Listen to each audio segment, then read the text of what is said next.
Ciao a tutti, iniziamo con il primo antipasto. Facciamo questo buonissimo antipasto e soprattutto molto facile da fare.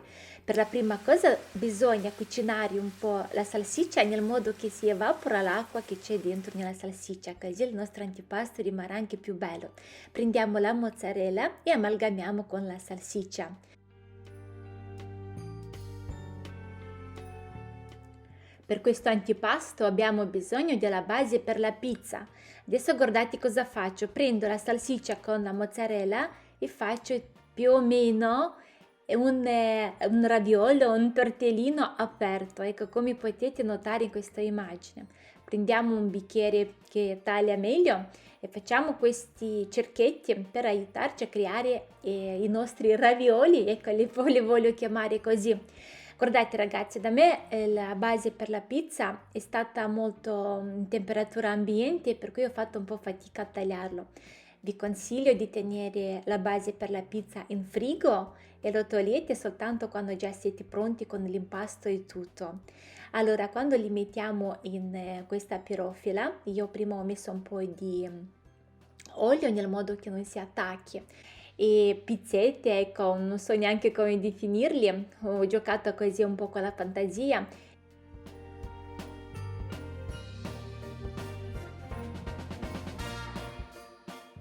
Se mettevo altri 3-4 all'interno stavano meglio, no? Più compatti.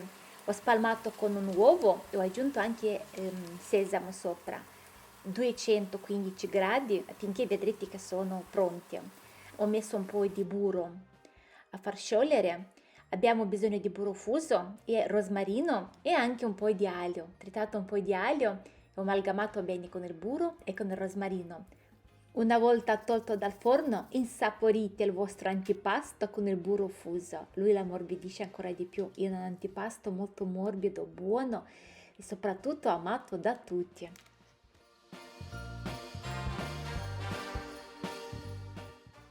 E se questo video inizia a piacerti, lasciami proprio adesso un mi piace, per me è molto importante saperlo. E manda questo video a chi sai che può piacere un antipasto del genere.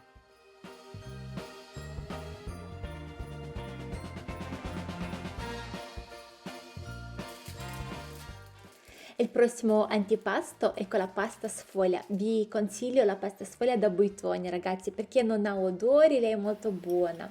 Con un bicchiere formiamo dei cerchietti. Faremo dei capasanti ripieni molto buoni. Avevo presentato anche qualche anno fa, ho visto che è stato gradito questo antipasto e quest'anno vi lo presento con un altro ripieno.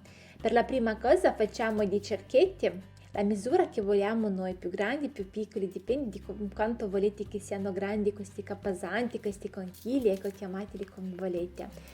Faccio così, piego leggermente soltanto una parte del cerchietto, o usate una forchetta o un coltello, anche se io vado meglio con il raschello per la pasta, perché lui viene comunque leggermente ovale, no? Per cui io quando premo lui mi fa direttamente quel disegno per la cappasanta, ecco, mi aiuta a deformare la forma. Spalmiamo bene ragazzi con un uovo, sbattiamo un uovo, spalmiamo bene, lo mettiamo a 180 gradi in forno finché vedrete che si sono già ben gonfiati, hanno preso un bel colore.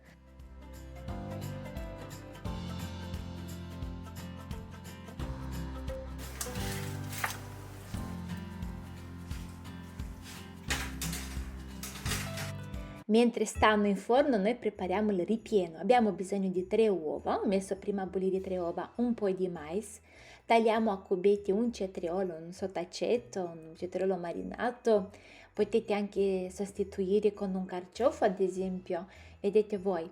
Poi aggiungo anche petto di pollo, ma non lo taglio a cubetti perché lo voglio che si senta bello morbido all'interno e se lo tagliamo a cubetti si sentirà un po' di più e io invece con la mano, eccolo, lo faccio tutto così a pezzettini.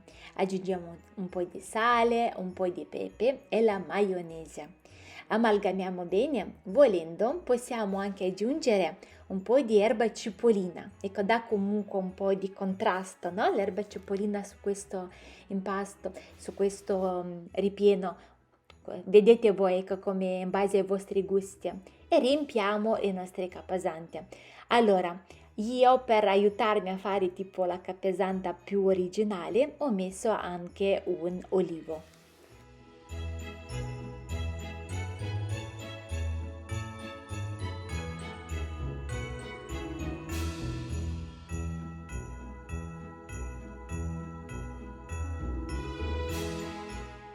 Andiamo avanti con il prossimo antipasto che io semplicemente adoro.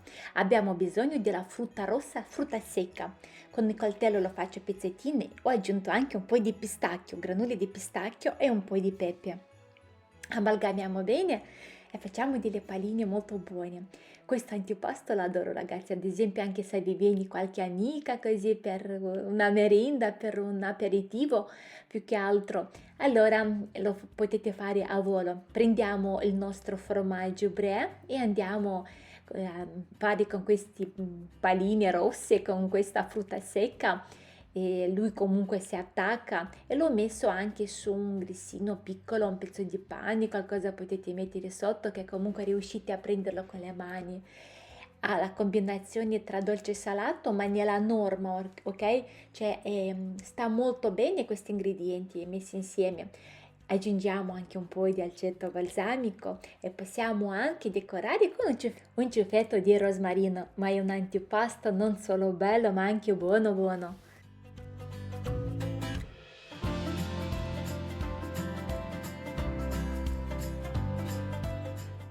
Per il prossimo antipasto abbiamo bisogno di una pera.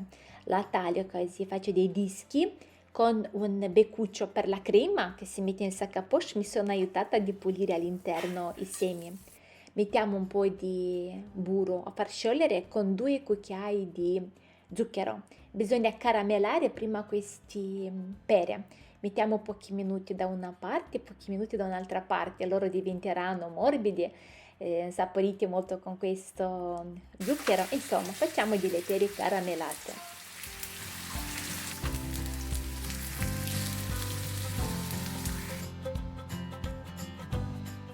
Prendiamo un baghetto, potete prendere anche un altro tipo di pane o lo mettete in forno, se no sulla piastra. Prendiamo il nostro formaggio brie, lo mettiamo sopra al pane, dopo mettiamo le nostre pere caramellate, un po' di aceto balsamico o un po' di miele. Su alcuni ho aggiunto dei noci, ragazzi, su alcuni ho aggiunto un po' di pistacchio.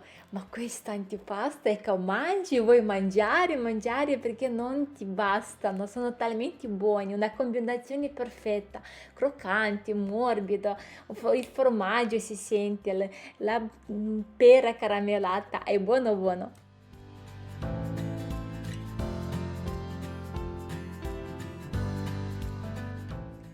Ogni anno faccio questo albero di Natale, insomma non lo facciamo tutti i giorni e lo voglio fare comunque ogni anno. Gli altri anni l'ho fatta con dei palini per la pizza, ma quest'anno lo voglio fare in questo modo.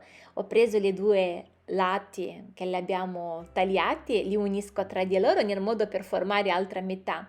Un po' di spinaci, li ho fatti 2-3 minuti, li ho fatti un po' cucinare, spalmo prima parte con l'uovo, aggiungiamo un po' di mozzarella, aggiungiamo i nostri spinaci e ho aggiunto anche un po' di fetta greca, ragazzi, sta talmente bene con i spinaci qua all'interno, quando mangiamo la fetta greca è proprio lì serve. Potete mettere anche un po' di pomodorini sott'olio, ad esempio, starà buono lo stesso.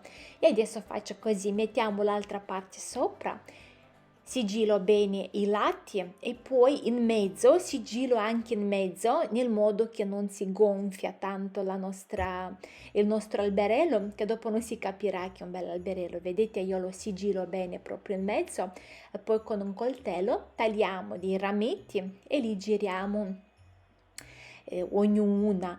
Allora, sopra la stelina non gli ho fatto niente perché dopo con il coltello lo taglierò da su verso giù, nel modo che rimanga proprio come una stelina. Dopodiché lo spalmiamo bene con un uovo, lo mettiamo in forno a 180 gradi finché vediamo che già ha un bel colore. Però questo alberello è molto presentabile, ecco, richiama proprio, descrive molto la festa di Natale, insomma lo voglio fare ogni anno e quest'anno vi lo presento così.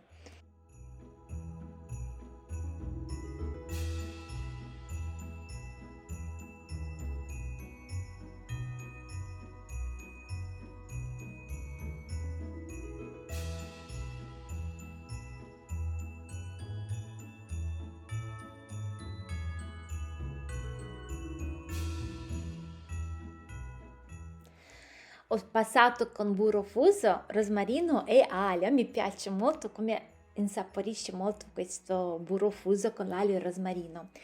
Guardate quanto è bello, presentabile, no? E anche è molto buono. Per il prossimo antipasto abbiamo bisogno, l'olio deve essere molto molto bollente e mettiamo il foglio di riso, pochi secondi, loro si gonfiano così e dopo li mettiamo da parte. Io li rompo, li faccio proprio così, non proprio polverina, però come potete notare in questa immagine. Abbiamo bisogno di un po' di mango, avocado e anche tartar. O mettete di tonno o anche di salmone, è buono, sta bene con tutti il tartar, l'avocado e anche un po' di menta. Aggiungo all'interno un po' di sale, ragazzi, un po' di pepe e anche limone, la scorza di limone e un po' di olio di oliva. Se volete potete aggiungere anche un po' di zenzero che sta molto molto bene. Io non ce l'avevo in casa, ho aggiunto soltanto un po' di menta. Adesso facciamo così, prendiamo il pane per i tramezzini, io mi aiuto con questo bicchiere di fare dei cerchietti. Potete dare la forma che desiderate. Li mettiamo con un po' di olio e li faccio friggere nel modo che diventano più croccanti e soprattutto che abbiano un bel colore.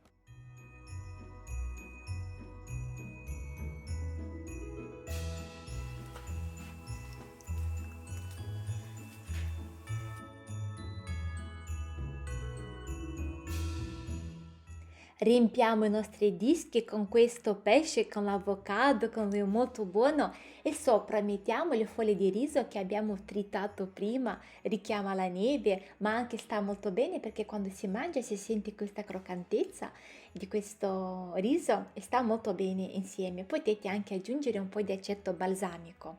È molto buono e anche un piatto molto presentabile. Guardate, io le uova di caviale li adoro, io li mangerei così come il cucchiaino. Ma oggi vi voglio presentare un metodo e con un modo di servire che è fantastico. Allora, le uova di caviale sta molto bene con il burro, ok? Prendiamo degli brioche vuoti, però non quelli dolci, ma a burro, ok? Loro sono secche, né dolci né salate. Li facciamo friggere in tegame nel modo che li facciamo croccanti e soprattutto che prenda un bel colore. Il burro che c'è dentro in questi brioche, lui si scioglie e fa questo colore, il burro che gli dà questo colore così bello, così intenso. E sopra mettiamo, ragazzi, queste uova, è fantastico, è con una combinazione buona buona. Spero molto che questo video vi sia stato utile, se è così condividetelo sulle vostre pagine, con i vostri gruppi, a me mi fa soltanto che piacere, in questo modo mi aiuti di crescere sempre di più. Io vi abbraccio a tutti, grazie che siete rimasti con me fino alla fine e noi ci vediamo presto. Ciao ciao!